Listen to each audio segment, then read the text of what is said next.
Good morning student. देखो आज हम पढ़ेंगे properties of haloalkane.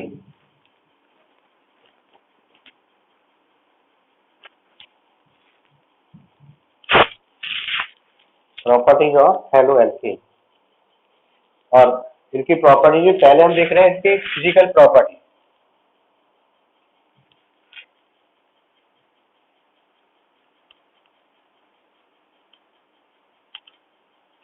Physical property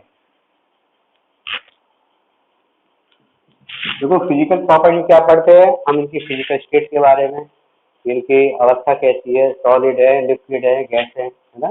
colour के बारे में पढ़ते हैं, स्मेल के बारे में पढ़ते हैं कि स्मेल इनमें कैसी आ रही है, ठीक है ना। इनकी स्मेल कैसी आती है इनमें, ठीक है। सॉल्युबिलिटी कैसी होती है, किसमें डिजॉल्व हो जाते हैं, वाटर में डिजॉल्व होते हैं कि ऑर्गेनिक सॉल्वेंट में डिजॉल्व होते हैं, ठीक है। इनके बॉइलिंग पॉइंट के बारे में पढ़ना, हमको डेंसिटी के बारे में पढ़ना, ये फिजिकल प्रॉपर्टीज हैं। तो पहले फिजिकल प्रॉपर्टी हम पढ़ेंगे इनकी, यह फिजिकल स्टेट। फिजिकल स्टेट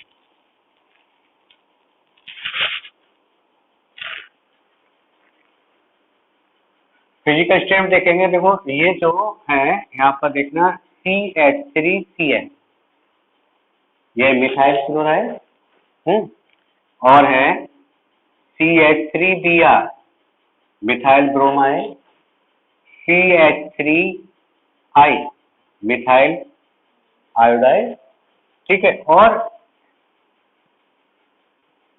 ये है C2H5Cl इथाइल क्लोराइड। ये जो शुरू के सब्सटेंस है ये देखेंगे तो ये कैसे है, ये कलरलेस है, कलरलेस गैस।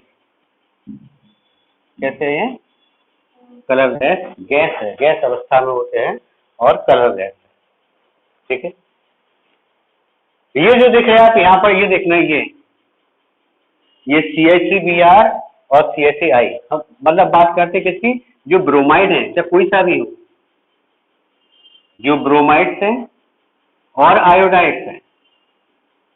ब्रोमाइड आयोडाइड मतलब जैसे ये होगा से मिथाइल ब्रोमाइड हो, ये ठीक है, इथाइल ब्रोमाइड हो, इथाइल ब्रोमाइड है, मिथाइल ब्रोमाइड है, ठीक है। तो जो ब्रोमाइड है और आयोडाइड है, अब तो पहले देखो ये कैसे थे करल है, लेकिन जो ब्रोमाइड और आयोडाइड है ये अगर इनको रख दिया जाए, ठीक है, ये रखने पर कैसे हो जाते हैं, रखने पर रंगीन हो जाते हैं, ठीक है। रखने पर कैसे हो जाते हैं, रंगीन हो जाते हैं। ऐसे रखे रहे धीरे धीरे फिर ये कलर्ड हो जाते हैं, रंगीन हो जाते हैं। अच्छा, इनकी ऊपर की बात करें अगर हम, जो और इनके अलावा जो भी हैलाइड है up to other halide up to C18, एक जिनमें 18 कार्बन तक होंगे एटम कार्बन के, ऐसे हैलाइड, ठीक है। इनके अलावा और जो भी हैलाइड होंगे, चाहे वो ब्रोमाइड हो, चाहे आयोडाइड हो, चाहे क्लोराइड हो, ठीक है, अदर हैलाइड होंगे अप टू C18। वो कैसे है, वो स्वीट स्मेलिंग,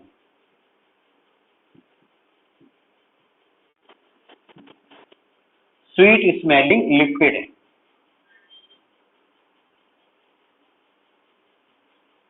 वो मीठी गंध वाले द्रव, ठीक है। यानी देखो ये तो कौन से हो गए, गैस हो गए, और जो C18 तक के हैलाइड हैं वो कैसे होंगे, मीठी गंध वाले द्रव है, ठीक है।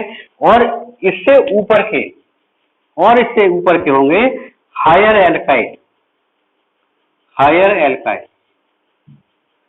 वो कैसे होंगे, वो है सॉलिड अवस्था में, ठोस अवस्था में, ठीक है। तो देखो ये इनकी फिजिकल स्टेट के बारे में हो गया, कलर के बारे में हो गया, कि मिथाइल क्लोराइड है, मिथाइल ब्रोमाइड है, मिथाइल आयोडाइड है, मिथाइल क्लोराइड है, ये कैसे हैं? Colourless gas. ठीक है। और जो ब्रोमाइड है और आयोडाइड हुए वो रखे रहने पर कैसे हो जाते हैं? रंगीन हो जाते हैं। ठीक है। और अदर हैलाइड, इनके अलावा जो हैलाइड हैं अप टू C18 18 कार्बन तक, वो मीठी गंध वाले द्रव हैं। और इनसे ऊपर के जो हैलाइड होंगे वो कैसे होते हैं? ठोस। ठीक है। तो इनके ये फिजिकल स्टेट और कलर के बारे में हमने पढ़ लिया। ठीक है। और इसके बाद हम देखेंगे अगला टॉपिक, इसे नोट कर लो आप।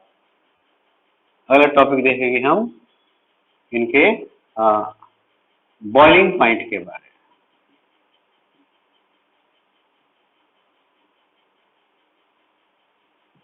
बॉइलिंग पॉइंट,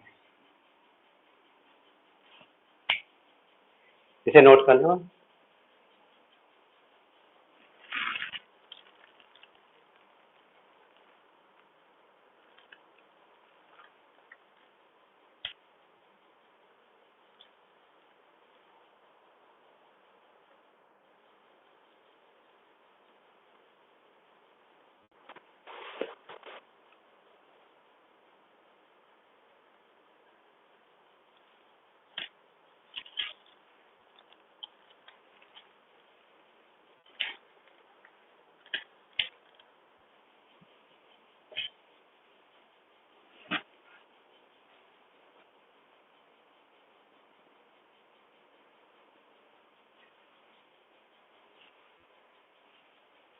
देखिए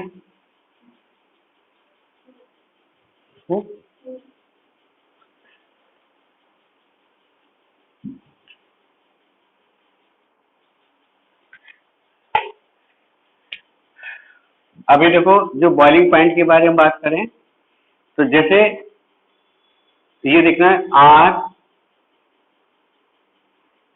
RI, RBr, RCl, RI, RF। ये देखो यहाँ पर ये एल्काइल आयोडाइड है, एल्काइल ब्रोमाइड है, एल्काइल क्लोराइड है और एल्काइल फ्लोराइड है। ठीक है। तो ये इसमें हम एक चीज देखें यहाँ पर, तो ये जो एल्काइल ग्रुप है, एल्काइल ग्रुप एक जैसा है, लेकिन जो हेलोजन एटम है वो अलग अलग है ना। तो हम ये कैसे एल्काइल, कैसे हेलो एल्केन है? ऐसे हेलो एल्केन है जिनमें एल्काइल ग्रुप सेम है। ठीक है। तो सेम एल्काइल ग्रुप वाले जो हैलाइड हैं, ठीक है, उनका जो बॉइलिंग पॉइंट है, बॉइलिंग पॉइंट इस क्रम में घटता है। मतलब ये क्या हो गया? डिक्रीजिंग ऑर्डर है, decreasing order of boiling point, decreasing order of boiling point. मतलब ये देखना यहाँ पे कि जो सेम एल्काइल ग्रुप वाले जो हैलाइड हैं उनका बॉइलिंग पॉइंट घटता जाता है। इस क्रम में रहेगा। कैसे? जो आयोडाइड है यहाँ पर देखना, ये जो आयोडाइड है यहाँ पर, ये Br है। तो इनके जो इसका रीजन बताएंगे, इसका ऐसा क्यों होता है। ठीक है।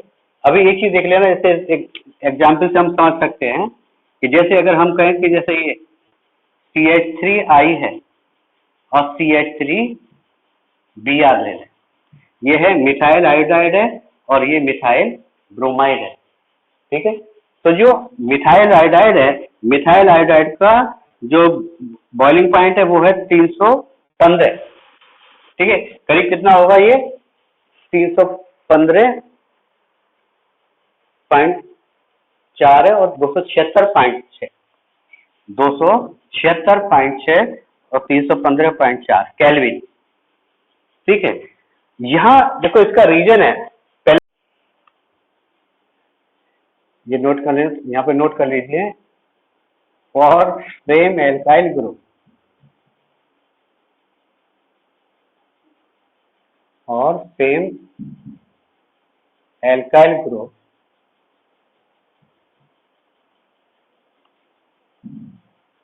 The boiling point of haloalkane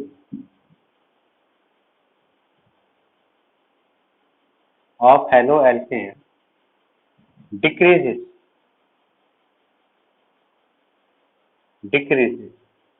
for same alkyl group. The boiling point of haloalkanes decreases in following order. For same alkyl group, the boiling point of haloalkanes decreases in following order.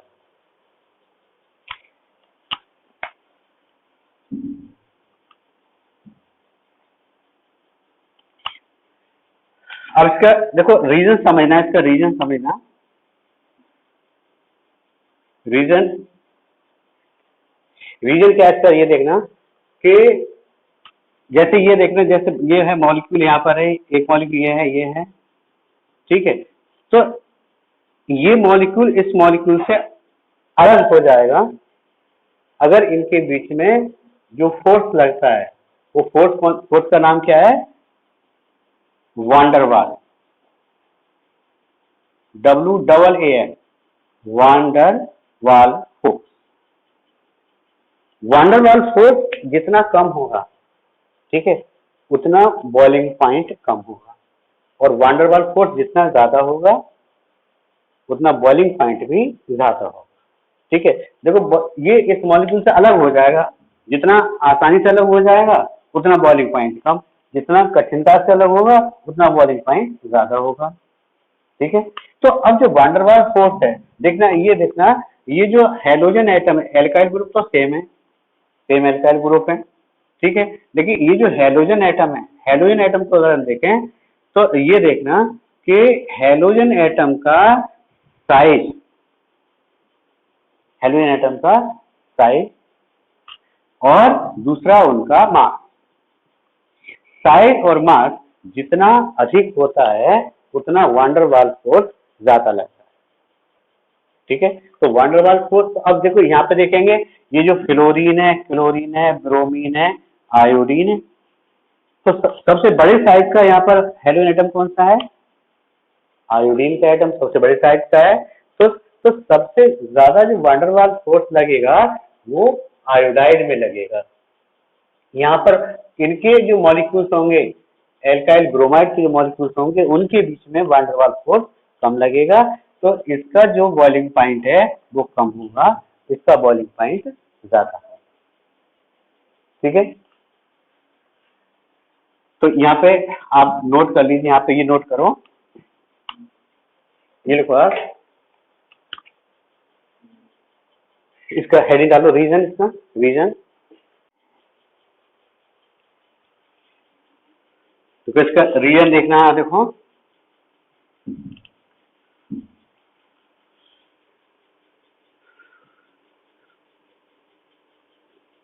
Reason की spelling, reason, ठीक। तो ये बता रहे हैं, देखो यहाँ पर कि जैसे मॉलिक्यूल है, ठीक है, ये एल्किल हैलाइड के मॉलिक्यूल है, तो इनके बीच में जो फोर्स लगता है वो फोर्स कौन सा होता है? वांडरवाल फोर्स, वांडरवाल फोर्स, ठीक है, WAAN, वांडरवाल फोर्स। अब आप ये देखो कि जैसे मान लीजिए एक मॉलिक्यूल ये है और एक मॉलिक्यूल ये है, ये दोनों आपस में जुड़े हुए हैं वांडरवाल फोर्स से। ये मॉलिक्यूल जितना आसानी से अलग हो जाएगा उतना ही बॉइलिंग पॉइंट कम होगा, ठीक है। तो वांडरवाल फोर्स अगर कम होगा तो बॉइलिंग पॉइंट कम होगा, वांडरवाल फोर्स ज्यादा होगा तो बॉइलिंग पॉइंट भी ज्यादा होगा। अब ये जो वांडरवाल फोर्स है, वांडरवाल फोर्स डिपेंड किस पे करता है? डिपेंड करता है वांडरवाल फोर्स जो हेलोजन एटम है, हेलोजन एटम के साइज पर और उसके मास पर, मतलब द्रव्यमान पर। तो साइज जितना बड़ा होगा और मास जितना ज्यादा होगा उतना वांडरवाल फोर्स ज्यादा लगेगा और उतना ही बॉइलिंग पॉइंट भी ज्यादा हो जाएगा, ठीक है। तो अब ये देखो आप यहाँ पर, जैसे हम लिखते हैं ये है CH3Cl और CH3Br, ठीक है। इनके अब जो यहाँ पर देखो इनका जो साइज है फ्लोरीन, क्लोरीन, ब्रोमीन, आयोडीन, तो सबसे ज्यादा साइज है किसका है, आयोडीन का है, और उससे कम साइज किसका है, ब्रोमीन का है, ठीक है। तो अगर हम यहाँ पे देखेंगे CH3Br है और CH3I है, तो जो मिथाइल आयोडाइड है, मिथाइल आयोडाइड के मॉलिक्यूल के बीच में जो वैंडरवाल फोर्स लगेगा वो ज्यादा होगा, और मिथाइल ब्रोमाइड के मॉलिक्यूल्स के बीच में जो फोर्स लगेगा वो कम होगा। तो मिथाइल आयोडाइड का बॉइलिंग पॉइंट ज्यादा होगा और मिथाइल ब्रोमाइड का बॉइलिंग पॉइंट कम होगा, और उससे कम होगा बॉइलिंग पॉइंट मिथाइल क्लोराइड का, और इससे भी कम होगा मिथाइल आयोडाइड, मिथाइल फ्लोराइड का, ठीक है। तो ये इनके क्रम रहेगा। आप जैसे CH3I है, CH3Br है, तो इन दोनों में मिथाइल आयोडाइड का बॉइलिंग पॉइंट कितना, 315.5, ठीक है, 315.5 केल्विन है, ठीक है। और मिथाइल ब्रोमाइड है, मिथाइल ब्रोमाइड का बॉइलिंग पॉइंट क्या होगा, इससे कम होगा, तो मिथाइल ब्रोमाइड का बॉइलिंग पॉइंट कितना, 276.6 केल्विन, ठीक है। और ऐसे ही आप टेबल में देख लीजिए, टेबल में आपको देखेंगे तो इनके जो बॉइलिंग पॉइंट है वो डिक्रीजिंग ऑर्डर में है, वो आपको आपके स्क्रीन पर आप देखो, आपको यहाँ पर देखने को मिलेंगे, ठीक है। देखिए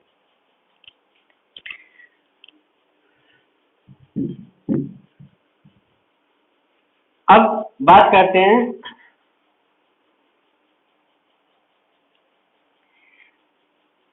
जैसे यहाँ देखो, अभी क्या था, सेम एल्काइल ग्रुप था, हेलोजन एटम अलग अलग थे, ठीक है। अब हम बात करते हैं क्या किसकी, for same halogen atom, for same halogen atom,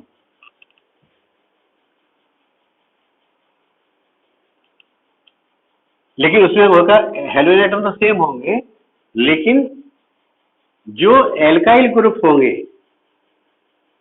alkyl group कैसे होंगे, एल्काइल ग्रुप का साइज बढ़ता हुआ होगा, है। जैसे ये लिखा हूं CH3Cl, ये CH3Cl है, यहाँ पे लिखे C2H5Cl, या जैसे C3H7Cl। तो यहाँ पे क्या होता है, यहाँ पे मिथाइल ग्रुप है, यहाँ पे इथाइल ग्रुप है, और यहाँ पर प्रोपाइल ग्रुप है, ठीक है।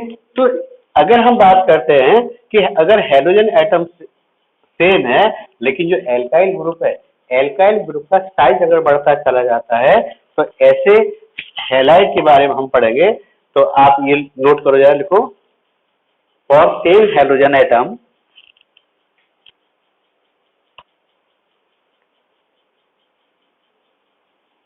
for same halogen atom,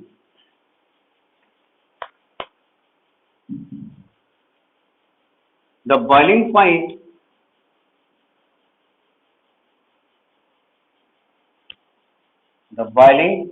of haloalkane, the boiling point of haloalkane increases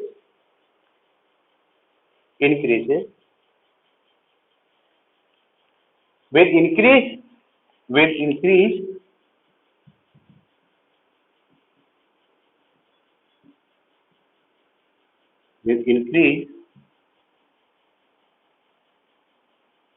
in the size of, with increase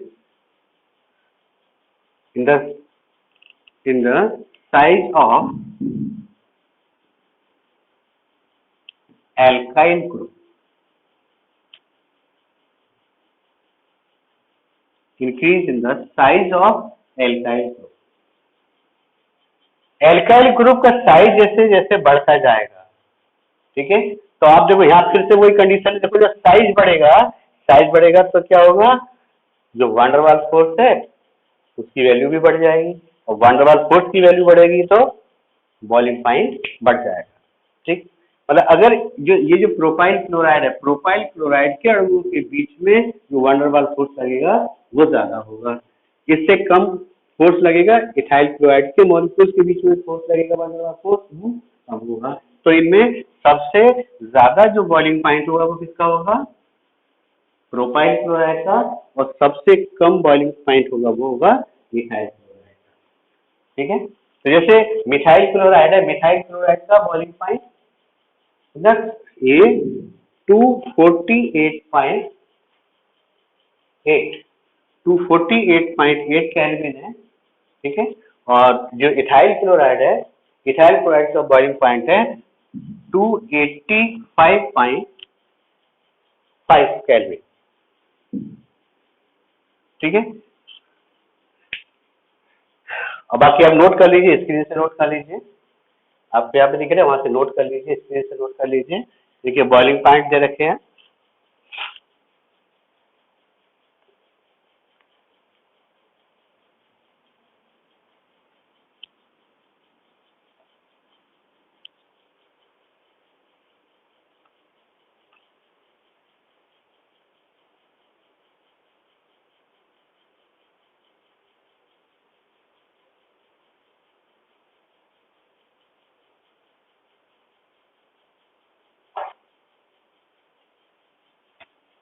हो गया नोट?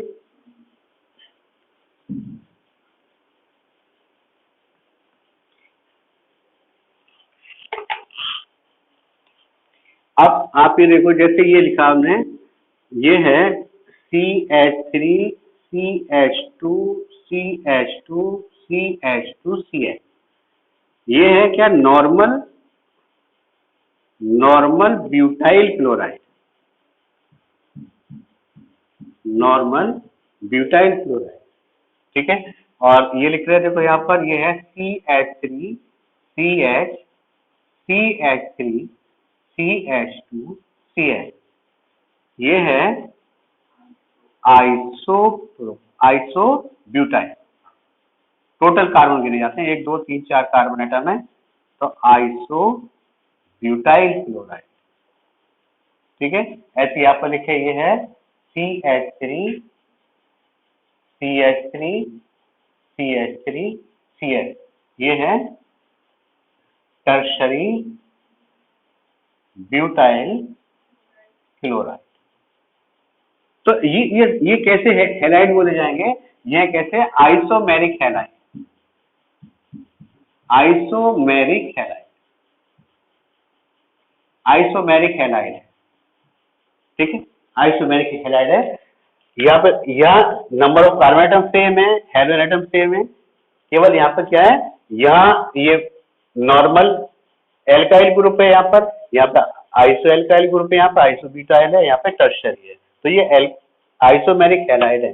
तो आइसोमेरिक हैलाइड के केस में क्या है, तो यहाँ पर फिर से देखना, अगर जितना साइड चेन बढ़ती है ना, जितनी ब्रांचिंग बढ़ती चली जाती है, ब्रांचिंग बढ़ने पर जो इनके जो बॉइलिंग पॉइंट है, बॉइलिंग पॉइंट इनके कम होते चले जाते हैं। इसका भी रीजन देखो, इसका रीजन भी क्या है, तो पहले नोट कर लीजिए, यहाँ पर नोट करो, देखो आइसोमेरिक हैलाइड्स में, आइसोमेरिक हैलाइड में, आइसोमेरिक हैलाइड में carbon carbon chain carbon chain की ब्रांचिंग बढ़ने पर, कार्बन चेन की ब्रांचिंग बढ़ने पर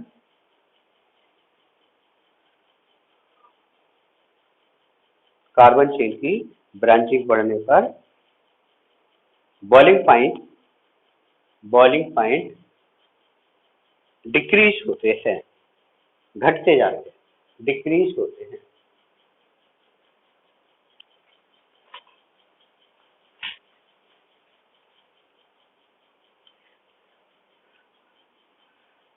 अब इसका अब रीजन क्या है, इसका रीजन देखना, इसका रीजन देखें। देखो जैसे जैसे ब्रांचिंग बढ़ती है ना, तो मॉलिक्यूल कैसा होता चला जाता है, कॉम्पैक्ट होता चला जाता है। कॉम्पैक्ट मतलब उसका जो सरफेस एरिया है, सरफेस एरिया कम होता जाता है, सरफेस एरिया कम होता जाता है, कॉम्पैक्ट हो जाता है, इकट्ठा होता चला जाता है। जैसे यहाँ पर है ये, इसका सरफेस एरिया ज्यादा होगा, ये एक ब्रांच देखो, एक साइड चेन यहाँ पर आ गई, मतलब एक ब्रांच यहाँ पे बढ़ी, यहाँ केवल मेन चेन है, यहाँ पर क्या है, एक साइड चेन भी आ गई, तो इसका एरिया इससे कम होगा। ठीक है, यहाँ पर देखो एक, ये एक साइड से नीचे हो गई, एक साइड से ऊपर को हो गई, तो ये और कॉम्पैक्ट हो गया, कम जगह में आ गया। तो जितना तो मॉलिक्यूल ब्रांचिंग बढ़ने से क्या होता है, ब्रांचिंग बढ़ने से जो मॉलिक्यूल है वो कॉम्पैक्ट होता चला जाता है, तो उसका सरफेस एरिया घटता चला जाता है, और सरफेस एरिया बढ़ने से फिर वही कंडीशन है, सरफेस एरिया कम होने से क्या होता है, जो वंडरवाल फोर्स है, वंडरवाल फोर्स ये भी क्या होता है, डिक्रीज हो जाता है। वंडरवाल फोर्स डिक्रीज हो जाता है, वंडरवाल फोर्स डिक्रीज होने से बॉइलिंग पॉइंट कम हो जाता है। ठीक है, तो आप इसे नोट कर लीजिए, मैं बोले दे रहा हूं, आप नोट कर लो, ऐसे नोट करो। ब्रांचिंग बढ़ने से, ब्रांचिंग बढ़ने से, ब्रांचिंग बढ़ने से molecule compact, molecule compact, compact हो जाता है, ब्रांचिंग बढ़ने से मॉलिक्यूल कॉम्पैक्ट हो जाता है, और इस कारण, और इस कारण मॉलिक्यूल का सरफेस एरिया कम हो जाता है, मॉलिक्यूल का सरफेस एरिया कम हो जाता है, मॉलिक्यूल का सरफेस एरिया कम हो जाता है, और इस कारण, और इस कारण मॉलिक्यूल के बीच में, मॉलिक्यूल के बीच में लगने वाले वंडरवाल फोर्स, लगने वाले वंडरवाल फोर्स, लगने वाले वंडरवाल फोर्स का मान कम हो जाता है।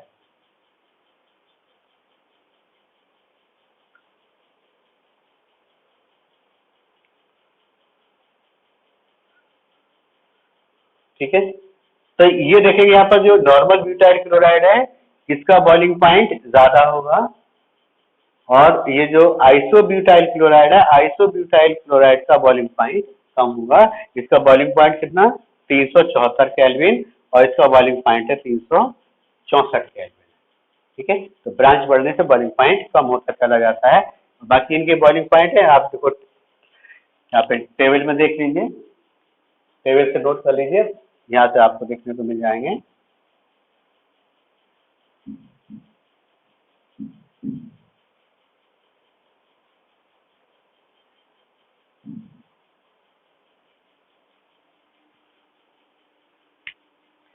अगला हेडिंग है, अगला टॉपिक है सॉल्युबिलिटी,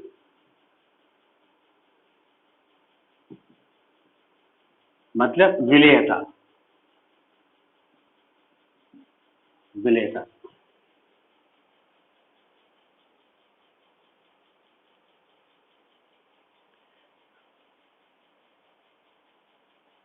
ये विलेयता टॉपिक डाल लीजिए।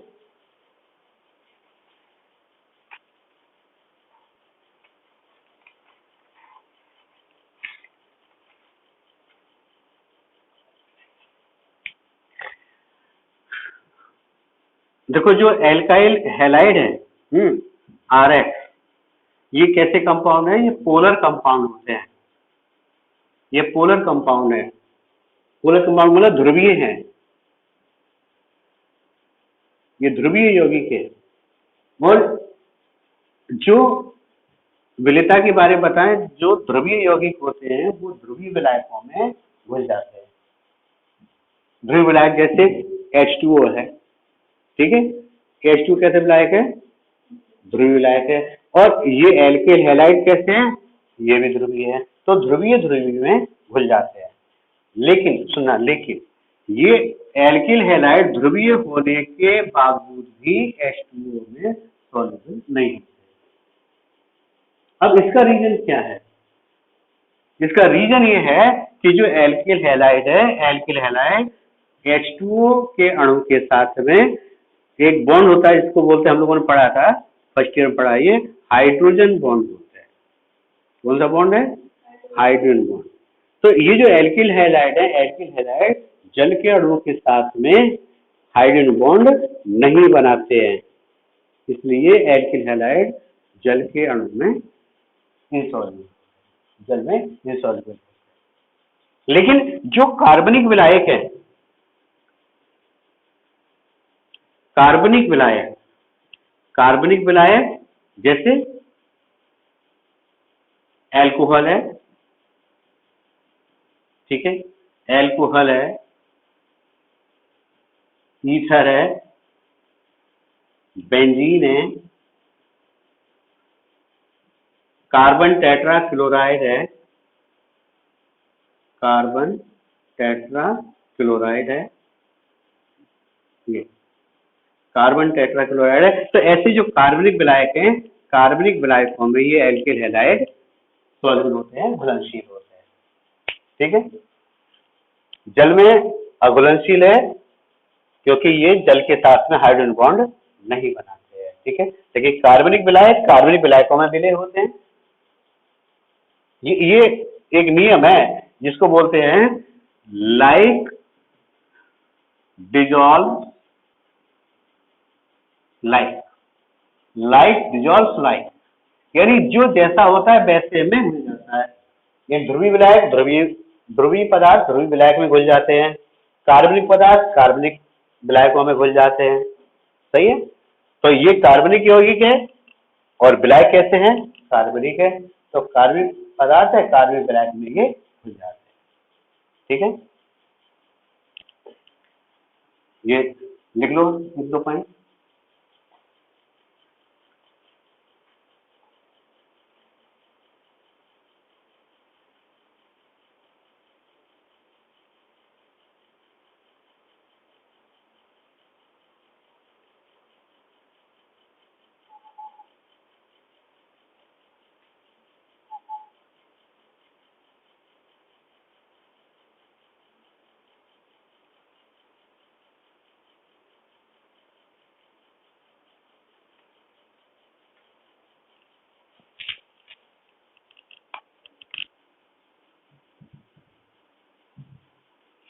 अब लास्ट पॉइंट है डेंसिटी का।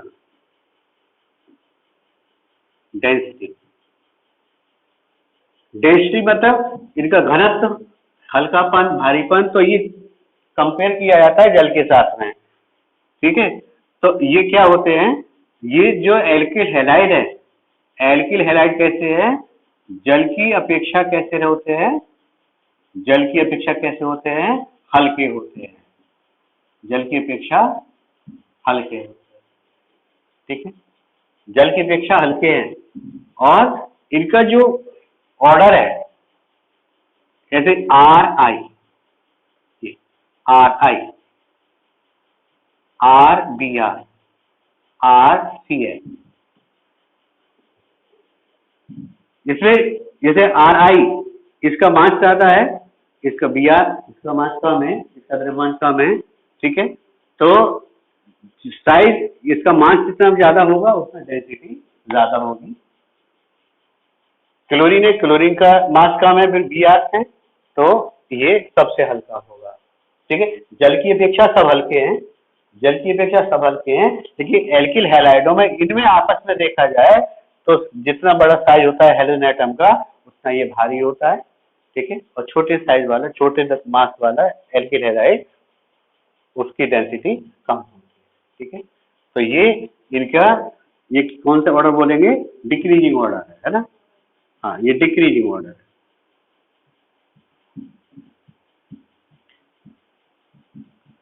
Decreasing order of density. Decrease order of density.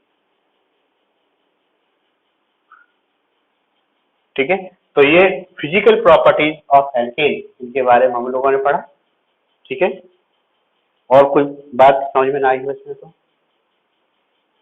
कोई पॉइंट? ठीक है,